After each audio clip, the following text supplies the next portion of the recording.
Najprej vsem skupaj lep pozdrav tukaj v hiši naše zbornice. Lep pozdrav kolegicam inženirkam, kolegom inženirjem. Dobili smo se na tej okrogli mizi na pobudo inženirske zbornice. Jaz bom čist kratek v uvodu. Ta pobuda je pravzaprav nastala v regijski pisarni. Vi veste, da je bila že vedno želja zbornice, da bi imela tudi neke regijske ureditve. Na osnovi tega je pač v Mariboru deluje regijska pisarna, ker se kolegi pač dobivamo in dajemo tudi neke pobude, ki grejo na... Ni dobro. Se opravičujem, saj mislim, da se že skoraj brez ozvočenja tudi slišimo, ampak smo tudi snemani. Tako da je pravzaprav v tej regijski pisarni Mariboru je pač glede na neke letošnje večje obtežbe, ki so se pojavile po mladem času, prišlo do ene pobude, da bi pa mogoče se le strokovno dobili, ker pač ta pobuda nastala v regijski pisarni Maribora, bi jaz samo predsednika odbora prosil, da v par besedicah vas pozdravi. Franci Avšič vodi ta odbor, neformalno nismo statutom določeni, ampak to je pač ta aktivnost zbornice, ki bi pač naj delovala tudi v nekih regijah z nekimi odbori, da se pač tale organiziranost tudi malo, bi rekel, razprši. Prosim, Franci. Ja, hvala lepa. Torej, mislim, da je kolega Peter praktično vse povedal, tako da vas jaz lepo pozdravljam, da sem zelo vesel dobrega odziva. Namreč na eni od naših sej v marcu mesecu smo ob normalni obravnavi programa te seje seveda posvetili tudi nekaj pozornosti dogodkom, ki so zgodili v pretekli zimi v smislu pač teh nesreč z snegom in z nekimi rušitvami. In tako je prišlo do ideje, da bi o tem problemu organizirali okroglo mizo in takrat je bil na naši seji, tako kot je vsaj enkrat na leto tudi predsednik zbornice, magister Čarteremec, nas pooblastil, da v imenu zbornice regijska pisarna organizira to okroglo mizo. Peter, nadaljuj. Hvala lepa za obisk. Hvala inženir Avšiču, on je vodar, pa ga tudi te stvari zanimajo. Glejte, zdaj bi jaz takole rekel, naslov današnje tele okrogle mize ima pravzaprav varnost steklenih konstrukcija pred porušitvami. Vsekakor ni namen te današnje okrogle mize, da bi se o porušitvah pogovarjali, namen te okrogle mize je, da jih preprečimo. Tako da jaz bi zdaj pač prešel na ta strokovni del. Jaz se vam še enkrat zahvaljujem za vaš odziv. Nas veseli, da nas je toliko. Veseli nas, da smo iz stroke, da je stroka zainteresirana. To le daje znak, da še stroka dela, smo še aktivni, kljub vsem težavam, žal, verjetno ne vem, koliko je danes tu ljudi iz tistih drugih področji, ki bi morali gradnjo kontrolirati. Verjetno ne vem, če je kdo, jaz prisrčno pozdravljen. Jaz bi kar predstavil, da smo delovni, jaz bi kar predstavil današnji tim, ki bi pač naj naredil uvod v to okroglo mizo. Zelo bomo veseli, če boste se aktivno udeležili pač razprave. Povabili smo profesorja Darka Bega z fakultete gradbene, povabili smo gospod Mojco Dolinar, ona je iz Arsa, ona spremlja tudi zato, ker pač vemo, da so bile letos relativno velike obtežbe, da nam tudi kaj konkretnega pove v zvezi z slovenskim nacionalnim standardom za obtežbe, se pravi sneg, veter, ta nas zanima predvsem in bo tudi, on ima tudi podatke, kakšni snegovi so se letos zgodili na teh področjih, ker smo tudi ugotovili, da so bile neke težave. Se točno vidi, da pač te snežne obtežbe so se takoj tudi odrazile nekje, ampak dajmo biti previdni, to upoštevamo. Pol je tu na moji desni strani gospod Drčar, on prihaja iz projektive Trima, se pravi iz enega tistih podjetij, kjer pač vemo, da so na trgu prisotni in recimo, da vodijo neko kulturo, neko politiko, pač nekega solidnega tudi projektiranja, ima tudi težave recimo z nekonkurenčnimi ponudbami, takih vidimo na trgu kar precej, o tem se bomo še tudi pozneje pogovarjali. In pa čisto na skrajni desni je dr. Leon Hladnik, on prihaja iz biroja Razpon, on je pravzaprav tudi projektant, ima dosti nadzorov, se srečuje s tehničnimi pregledi in za temi stvarmi je tudi revident, tako da tudi smo se pogovarjali, tudi na njegovo mizo prihaja kar dosti stvari, tudi vsi hodimo na tehnični pregled in tudi tam vidimo pravzaprav, da so včasih te zadeve, bomo rekli tudi včasih v skladu za zakonodajo, kakršno pač imamo, se tudi precej stvari dogaja, ki niso takšne, kot vemo, da bi morali biti, da bi bila zagotovljena recimo glavna bi rekel, izpolnjevanje zahteva mehanska odpornost in stabilnost. To bi jaz samo v uvod povedal, jaz bi pravzaprav, mi smo si to zamislili, nas tole okroglo mizo, tale uvod tak, da bi mogoče najprej profesor Bega prosi, da bi mogoče malo povedal, kaj je pač to mogoče en opomnik naredil o standardizaciji od predpisih in tako dalje, kako bi se naj pač jeklene konstrukcije projektirale, kako bi se naj tudi izvajale. Pol bi prosili gospod Dolinarevo, da bi povedala navezavi na nacionalni dodatek standarda za obtežbe, kako je njihovo na ARS-u, s kakimi podatki razpolagajo, s kakimi konkretnimi obtežbami smo se letos več obdobje tega snega srečali. Gospod Drčar, kot sem že povedal, bo povedal te zadeve okoli njihovega gledanja iz enega konkretnega podjetja. Pa gospoda Leona bomo pol prosili Hladnika, da še pove pač, kot sem že omenil, v zvezi s temi zadevami, ki se dogajajo, pač, ki jih on opaža pač v času revizij in v času tehničnih pregledov. Jaz bi kar prosil Darka Bega, profesora, vi verjetno ga vsi poznate, glavne sreča manj študirali v Ljubljani. Jaz bi se prosil Darko, da poda še eno informacijo o predpisih. Z moje strani, jaz sem pripravil nekaj izhodišč za današnjo razpravo. Torej, pripravil sem nekaj izhodišč za lažjo razpravo, predvsem z vidika projektiranja jeklenih konstrukcij. Boste videli, ne bom šel v kakšne posebne detajle, ampak nekatere stvari sem izbrskal ven, zato da vas spomnim na kakšne stvari takole. Najprej sem pobrskal po internetu in brez težav sem našel cel kup primerov. To pomeni, da se jeklene konstrukcije zaradi slabega projektiranja ali zaradi preobremenitve snega rušijo po celem svetu. To je en primer iz ZDA, že 30 let star, ena velika, taka kot naš Cankarjev dom, recimo taka večnamenska dvorana. V ZDA se je zrušila zaradi 10 dni snežilo in je šla streha dol. Naslednji, to je ta. Seveda, tukaj je bila ne sam sneg, ampak napaka v projektiranju, ne bom šel v detajle, ampak iz tega se vidi, da nekaj je bilo projektirano, nekaj je bilo pa izvedeno in nosilnosti izvedene so bile recimo manjše. To je bil tudi en zelo rušitev. Potem zopet ZDA, marec 2003, en tak portalni okvir, je šel dol, vidite. Ali pa recimo ena športna dvorana na Novi Zelandiji, ravno tako, porušitev. Pa še bi jih našli eno palično, to je zopet v Kanadi, kjer je jeklena streha iz takih paličnih nosilcev. Torej, to ne vem, katerega leta je bilo, ampak tukaj se vidi, kako so in ti lege ali pa strešne lege ali pa sekundarni nosilci, primarni nosilci, kako se je to zverižilo. Vprašanje, kaj je šlo prej, mogoče tile prej, pa so popustile bočne podpore za te nosilce in skratka kot harmonika. Recimo še en tak v Minnesoti z leta 2010, portalni okvir, ga vidite tukaj, pa malo več snega, pa je zadeva šla. Se pravi,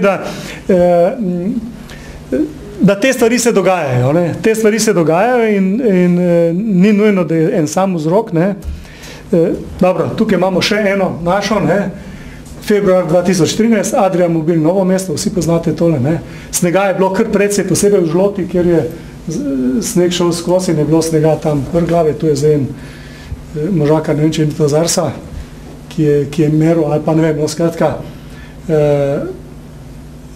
snega je bilo dost, ampak posledica je bila pač takale, se pravi, tukaj je šlo za veliko obtežbo, ampak seveda je vprašaj, kaj je še na drugi strani pod s projektom in tako. Torej, dejstvo je, da so lahke jeklene konstrukcije občutljive na snežno obtežbo. Gre predvsem za industrijske hale in športne dvorane, kjer je lastna teža relativno majhna in kjer je vsa koristna obtežba praktično sneg, oziroma vsaj gravitacijska obtežba, vsa koristna je sneg. In pri teh konstrukcijah seveda je snežna obtežba tako pomembna, da se to dogaja. Vse ste videli, vsi ti primeri, ki so bili taki. Če imamo večetažne objekte, tam so problem samo strešne konstrukcije na vrhu in za globalno stabilnost ni nobenega posebnega problema. Zdaj, iz tega bi bilo seveda napačno sklepati, da jeklene konstrukcije take, ne, niso primerne za take skladišne hale, športne objekte ali kaj takega. Ne. Bom dal en drug primer, ne, ki ga tudi imamo in se stalno potem pojavlja v medijih. Ne. To je močen veter, recimo burja na Primorskem in kritine. Ne. In vsi bentijo preko streh, ki so krite z pločevino, naprimer, ne. Lahko upravičeno, ampak po mojem mnenju v večini primerov ne. Če gledate kdaj kakšen Discovery Channel ali kaj takega, pa z Antarktike, kakšne slike, kaj boste tam našli? A hiše s korci krite ali kaj? Ne? Tam so montažne jeklene konstrukcije, pokrite streha in fasade s pločevino. Ne? Ključno je, da je inženirska rešitev ta prava. Ne? To pomeni, da je izvedba prava, da so detajli pravi in da je pritrditev pločevine ustrezna, ne? Na vse tiste sile, ki pač jih mora prenesti. Ne? Tako. In isto v tem primeru, seveda tukaj ne bo rešitev, da bomo zdaj vse športne dvorane delali iz masivnega betona, ne? Ker se mogoče kakšna stvar sploh ali pa zelo težko naredi, recimo, ali pa je nesmiselno delati samo zato, da bomo imeli manjši procent lastne teže. Torej, rešitev je nekje druge. Rešitev je v pravem pristopu k projektiranju, seveda, ne? In spoštovanju pravil stroke. Zdaj, tukaj sem navedel tiste ključne razloge za rešitev. Se pravi, ena ali pa tista, ki mi je prišla najprej na misel, ne, kot inženirju, ki nekako mislim, da projekti morajo biti v redu, pa vse je ta izjemno velika obtežba s snegom. Ne. Ta je sigurno pomembna. Če prije do neke izjemne obtežbe, bodi si zaradi snežnih padavin, kot je bilo tam rečeno 10 dni zaporedoma, ali pa zametov ali kaj takega, ne, takrat seveda kakšne velike, kakšne posebne rešitve ni, recimo, ne, če gre za izjemne. Potem nenatančne snežne karte. Mi imamo pač take podatke statistične, kot jih imamo, in na osnovi teh statističnih podatkov in pač tistega časovnega obdobja, kjer so bile te meritve narejene, pač so snežne karte narejene. Ne. In več bo teh podatkov, bolj natančne bodo. Ne? Tako da to je lahko tudi, recimo, kdaj primer, recimo tipičen primer, ne?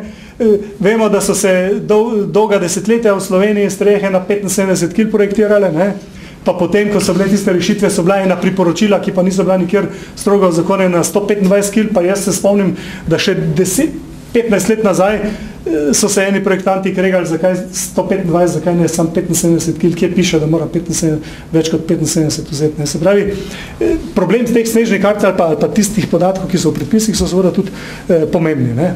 Napake v projektu, jasno, projektanti delamo napake v izvedbi, tudi tam seveda lahko pride slaba izvedba ali pa celo napačna, recimo, ne po projektu, ampak nekaj po svoje, recimo, ne. Tako je bil tisti prvi primer, ki sem ga kazal, kjer so tista vozlišča imela nekatera tudi po 3-krat manjšo nosilnost ali pa 4-krat, kot je bilo projektirano. Ne.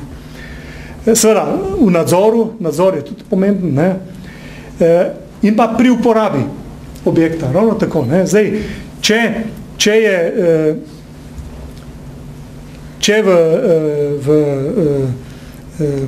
v tehnički dokumentaciji piše, ne, da takrat, ko je snega toliko treba streho kidati, potem je moral uporabnik pač skidati, ker je bila streha sprojektirana pod takšnimi pogoji, s katerimi se je moral verjetno investitor strinjati, ne, da so bili. Taki primeri obstajajo in v tem primeru seveda je lahko tudi to razlog za rušitev, recimo nepravočasna reakcija lastnikov. Ne. Seveda bi pa tele, ki se vprašajo, postavil v drugi plan. Seveda, če je izjemno velika obtežba snegom, ok, na to nimamo ni nobenega vpliva. Nenatančne snežne karte, kratkoročno na to nimamo nobenega vpliva. Ne. To je pač, te podatke imamo, s temi moramo živeti. Tudi preveliko odgovornost ne smemo prelagati na uporabnika objekta. Ima neko odgovornost, ampak ne, se pravi, mislim, da je ključna odgovornost pri projektantu. Prvi vrst je projektant tist, ki nosi odgovornost, seveda potem pa naslednje pa ne z dosti manjšo odgovornostjo, seveda tudi tist, ki izdeluje konstrukcijo in tist, ki nadzira. Ne.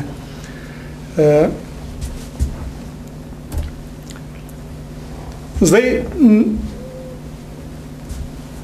moj pogled na projektiranje, ne, je takole na kratko takšen. Ne.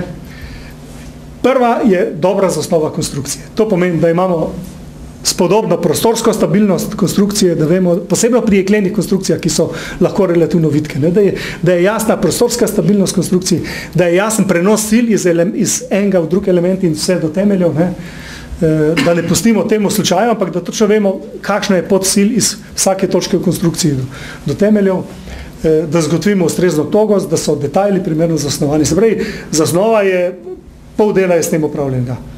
Potem se mi zdi, iz mojih izkušenj, ne, pa tudi iz tega, kar smo zdaj videli, ne, recimo v zadnjem času, pravilna interpretacija in uporaba standarda za obtežbo snegom, ne, SIST 1991-1.3. Ta standard je zelo kratek, posebej, če odmislimo tiste anekse, pa snežno karto, pa to, če pogledamo, to je par strani pravzaprav, ne, tistega teksta, ampak tist tekst moramo podrobno prebrati. In kot inženirji smo odgovorni, standard vas za nič ne krije, vi ste odgovorni, ne? Vi ste odgovorni kot projektanti, da tam, kjer standard ni do konca določen ali pa kjer pušča neke odprt prostor, da vi oziroma mi vsi skupaj, ne, kot projektanti, da sprejmemo pravilno odločitev. Zato moramo imeti argumente, če nimamo argumentov, ne, potem moramo verjetno poseči za kakšno malenkost bolj konzervativno rešitvijo, kadar smo v dilemi, recimo. Ne. To je vedno tako, se tudi v življenju ponovadi. Ne. Če ne veš, koliko je globoka luža, verjetno ne boš tako mirno stopil noter, ne, pa se dosem pogrezno ali pa preko, ne, verjetno boš premislil. Ne. Tu je pa isto. Ne. Tako da ta pravilna interpretacija je izredno pomembna. Ne. In pa seveda pravilno projektiranje, razumevanje standarda, recimo Eurocode 3, cele družine standardov, ne, tukaj ne bom šel v detajle, ker pač jasno, da to se samo po sebi razume. Ne. No, par besed o tem standardu, ki obravnava obtežbo snegov. Ne. Tukaj imamo trajno in nezgodno projektno stanje. Ne. V našem nacionalnem dodatku smo se odločili, da nezgodno projektno stanje ne pride upoštev, ne, da ga ni treba upoštevati. Ne. Zdaj, za trajno projektno stanje vsi poznate to formulo, ne, kjer je to pač ta koeficient oblike tistega snega, razporeda snega po strehi, ne. CE je koeficient izpostavljenosti, CT je tist temperaturni, kjer bi lahko eventualno znižal, če bi imel kakšno gretje od spodaj ali kaj takega, ampak ponavadi vzamemo to ena, ne, v izjemnih primerih se vzame to manj kot ena. To je ena, CE se tudi ponavadi vzame ena, ampak tukaj bi vas je opozoril, ne, standard lepo piše, da imamo od 0,8 do 1,2. Poglejte, ne, če imate območja, kjer je nevarnost kakšnih snežnih zametov, kaj takega, ne, pač je treba že tukaj tole obtežbo za 20%. Jaz v svoji karieri nisem videl, da bi kdo vzel 1,2. Pa sem pogledal kar dost dost revizij naredil projektov, recimo, ne. Tole, to je že čist osnovno, ne. Potem, zdaj, če gledamo pa to nezgodno projektno stanje, imamo dva primera, ne. En primer je ta izredna obtežba snegom. To, kar smo letos imeli, da je malo več snega padlo kot običajno, recimo, ne. Druga, to je prva formula, ne, ta druga pa je, kadar gre za zamete, ne, kjer ne gre za velike snežne padavine, ampak za zamete. Ne. In tukaj je formula pač taka kot tukaj, ne, edin, da to karakteristično vrednost snega, tistih 100 kil, ki jih odčitamo iz snežne karte, moramo pomnožiti krat faktor 2. Seveda to ne povem, da imamo dvakrat večjo obtežbo, ker je obtežni faktor seveda za nezgodno projektno stanje 1, ne, običajno za ono pa 1,5, se pravi 2 za 1,5 tu nekaj nanese. Ne. In za tale, za zamete, ne, pa imamo seveda isto karakteristično vrednost snega, ampak ta koeficientni tisk, ki ga poznamo, ampak je iz aneksa B, ki ga nekoliko poveča za zamete. Ne. V aneksu B, ki ga mi ne rabimo zdaj uporabljati, glede na to, da teh nezgodnih stanj imamo. Seveda, Eurocode pravi, da ni treba kar takole nezgodnih stanj uporabljati, ne, ampak v primerih, kjer se ocenjuje, da so možnosti, ne, za take primere. Ne. In delno, ne, je ta nevarnost pokrita, če gledamo mi naše karte snežne, vidimo, da seveda, če gremo nekam v planine, potem tista obtežba takoj skokovito naraste. Ne? In si težko predstavljam, da ko priješ do enkrat do, ne vem, 10 km ali koliko, da bi zdaj še faktor 2 vzel, pa 20 in tako naprej. Ampak to je opcija, ki jo zaenkrat mi nismo izkoristili. Ne?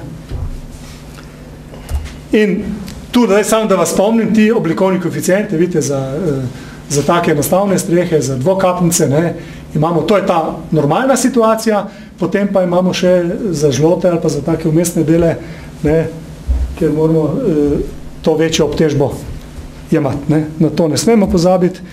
Seveda so pa posebni primeri potem takile, kjer imamo neke ovire, tole, kjer prije lahko do zametov in je treba to seveda pri normalni obtežni situaciji tudi upoštevati. In pa seveda ta kopičenje ali pa to zaledenitev pri napušču, kjer sega čez, ta za globalno stabilnost ponovadi ni problema, pa lokalno pa vam lahko kakšne težave povzroča in ne smemo na to tudi pozabiti, ne, ko projektiramo. Ne.